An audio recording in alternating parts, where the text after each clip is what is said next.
ঠাকুরগাঁও জেলা জামায়াতের আমির বেলাল উদ্দিন অর্থসহ ধরার বিষয়টি আইনশৃঙ্খলা বাহিনীর সাজানো নাটক এমন দাবি করেছেন জামায়াতের সহকারী সেক্রেটারি জেনারেল এহসানুল মাহবুব জুবায়ের।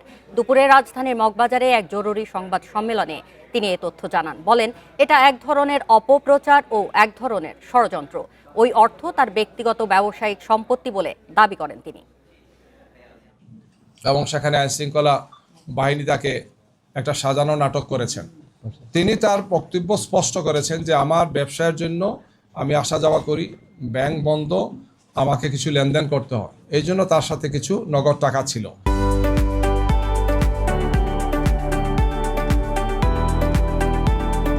যেটি খুবই স্বাভাবিক, একজন মানুষ ব্যবসা করতে পারেন তার পরিবারের প্রয়োজনে বা অন্য প্রয়োজনে তিনি এটা ক্যারি করতে পারেন। এয়ারপোর্টের মতো একটা রেস্ট্রিক্টেড এরিয়াতে যেখানে খুবই লিমিটেড মানুষের চলাফেরা, সেখানে একটা নাটক সাজানো হয়েছে।